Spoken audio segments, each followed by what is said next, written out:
జగన్మోహన్ రెడ్డి ఈరోజు ప్రజాస్వామ్యం ఇక్కడ కాపాడాలని చెప్పేసి ఢిల్లీలో ఆయన చేస్తున్నాడు. అమరావతి దగ్గర ఆయన ప్రజాస్వామ్యం ఇప్పుడు చూపించారా? అసలు అమరావతిలో ఏంటంటే ఆంధ్ర రాష్ట్రం మొత్తం మీద ఎక్కడా చూపెట్టలేదు కదా. అసలు ఏదైనా ఒక దాంట్లో కరెక్ట్గా చేసేయడు అని అంటే చాలా ఆనందపడచ్చు. ఒక విషయం కాదు కదా, అసలు అన్ని విషయాలు రైతులకి ఏంటి, వ్యాపారస్తులకి ఏంటి, స్టూడెంట్స్కి ఏంటి, అక్కలు అమ్మమ్మలు తాతయ్యలు ఎవరికి ఆనందం కలగజేసాడు. క్యాస్ట్లు అన్నిటికీ ఇబ్బంది కలగజేసాడు.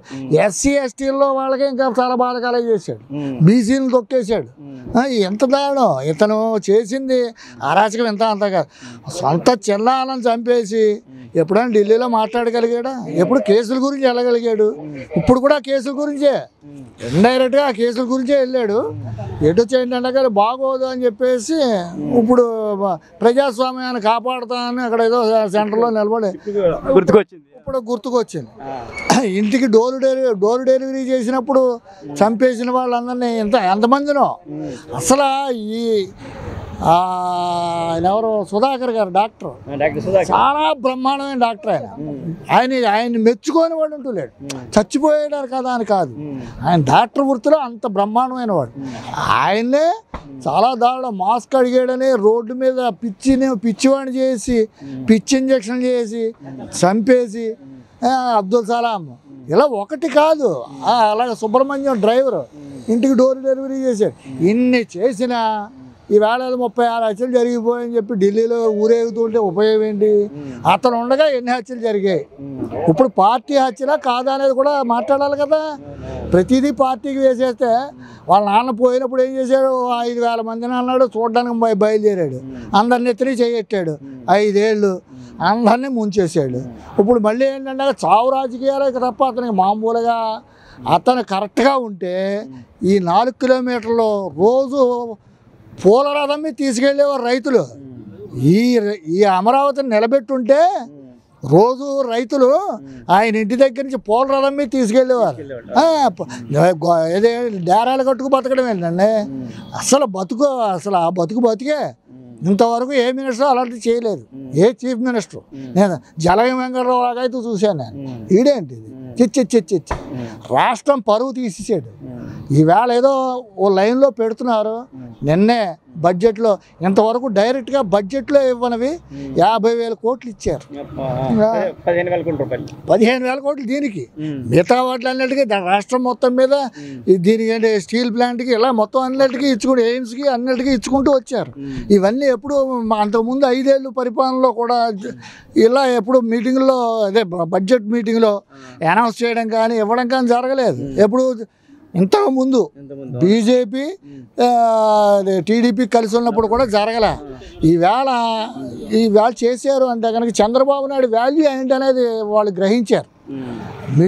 ఇది హంగ్ పార్లమెంట్లో ఎంత అలా ఇతను ఉంటే ఎంత మంచిది అని గ్రహించిన మూలన అలా నేను గ్రహించడానికి ఒక్కరోజైనా అసలు ఏదైనా ఓ మంచి పని చేసామని చెబితే దానికి ఆనందపడతాం. వాళ్ళ నాన్న పరువు తీయిస్తాడు ఆయన. అది చాలా వాళ్ళ నాన్న పరువే తీయిస్తాడు. వాళ్ళ నాన్న కొద్దో గొప్ప పరువు ఉండేది, ఆ పరువు మొత్తం నాశనం చేయిస్తాడు. ఇది కానీ మరి అమరావతి రైతు మరీ దారుణం కదా. అమరావతి రైతులు ఏంటంటే అమరావతి రైతులు తొక్కేసాడు కదా, ఆడళ్ళు కూడా బాధ పెట్టాడు కదా. అమరావతి ఉండకూడదు. అతనికి ఆంధ్ర బాగుపడకూడదు, తెలంగాణ బాగుపడాలి. ఎందుకంటే అతని ఆస్తులన్నీ అక్కడే ఉన్నాయి, అతని వ్యాపారాలన్నీ అక్కడ ఉన్నాయి. అతను ప్రజల గురించి రాలేదు, అతని కేసుల గురించి, డబ్బు ఎలా సంపాదించాలి, దొంగతనంగా ఎలా సంపాదించాలి, సూట్ కేసు కంపెనీలు ఎలా పెట్టాలి అన్న దాని గురించి వచ్చాడు. కానీ ప్రజలందరూ నెత్తిమీ చేయడితే అందరూ ఏమనుకున్నారంటే ఓహో మనకి వీడు కొత్తగా వచ్చాడు కుర్రాడు చాలా బాగుంటుంది అని అందరూ వేసారు ఓట్లు. కావాలి నెత్తిమీ కుంపటెట్టుకున్నారు. 5 ఏళ్ళు చచ్చిపోయారు. ఈవేళ ఊపిరి పీల్చుకుంటున్నారు. ఈవేళకి ఎంత ఆనందం అంటే మినిస్ట్రీ చూడండి, అసలు అసెంబ్లీలో ఎంత అలా మాట్లాడుతున్నారు, ఎంత గౌరవప్రదంగా ఉంది. ఒక్క రోజైనా గౌరవప్రదంగా అలా అసెంబ్లీని నడిపిన ఉన్నాయా? ఎప్పుడు ఏవో కొట్లాట్లే, వాళ్ళని తిట్టడం వీళ్ళని తిట్టడం. ఇవాళ మళ్ళీ ఆయనకి ఏదో దీన్ని ఏంటారు ఏమివ్వాలి ప్రతిపక్ష హోదా, దాని మళ్ళీ కోర్టుకి వెళ్ళవా? సిగ్గుచారం ఉండాలి అసలు. అంటే కోర్టుకి వెళ్తే రాదు, ప్రజల్లో పనిచేస్తే అసలు ప్రజల్లో పని చేయడం అనేది లేదు. ఇవాళ కోర్టుకి వెళ్ళి కోర్టు డిసైడ్ చేయాలట నాకు ప్రతిపక్ష హోదా ఇప్పించండి అని. ఇంతకంటే దారుణం ఏమిటి ఉండదు. అసహ్యమైన మనిషి, ఇంత అసహ్యమైన మనిషిని ఇంకెక్కడా చూడరు. బీహార్లో కూడా ఉండడం, ఇంకంతకంటే ఏంటి, బీహార్లో కూడా ఉండడం. ఇలాంటి ముఖ్యమంత్రిని బీహార్ వాళ్ళు కూడా చూడలేదు. అలాంటి వాళ్ళని మేము చూసాం, చాలా ఆనందపడ్డాం, ఉక్కిరి బిక్కిరి అయిపోయాం. ఎప్పుడు బతుకుతామో ఏం చేస్తామో కూడా అర్థమైన పరిస్థితుల్లోంచి ఈవేళ చంద్రబాబు నాయుడు బయట పడేసాడు. ఆయన పవన్ కళ్యాణ్ కలిసి చేసిన ఇంత అంతా కాదు. ఎందుకంటే వయసుకి గౌరవం ఇవ్వడే కాకుండా ఆయన వ్యవహార శైలికి కూడా గౌరవం ఇచ్చాడు పవన్ కళ్యాణ్. పవన్ కళ్యాణ్ కూడా అతను కూడా ఎంత అలా చేస్తున్నాడంటే అబ్బా అసలు అతనికి ఉండే స్పీడ్కి ఉంటాడా అనిపించింది. 23 సీట్లు గెలుచుకున్నాడు. ఇటు తెలుగుదేశం వచ్చే, అటు బీజేపీ ఎన్ని నిలబడితే అన్నీ నెగ్గే. ఇంతకంటే అదృష్టం ఇంకోటి ఉండదు. పూర్వవైభవం ఆంధ్రాకి రావడానికి ఇది తొలిమెట్టు. చాలా బాగా జరిగింది, చాలా ఆనందం అండి. కానీ పాపం పవన్ కళ్యాణ్ని మీకు అసెంబ్లీ గేట్లు కూడా దాకినే ఉన్నాడు. ఎప్పుడైనా సరే మనం ఒక మాట అనేటప్పుడు అందుకనే నోరు సంభాళించుకోవాలంటారు. నోరు మంచిదైతే ఊరు మంచిది అవుతుంది. నోరు మంచిది కాదు కాబట్టి ఊరు మంచిది అవ్వలేదు. ఆంధ్ర రాష్ట్రాన్ని అంతమందిని చేయడానికే వచ్చేవాడు, బాగు చేయడానికి వచ్చినవాడు కాదు.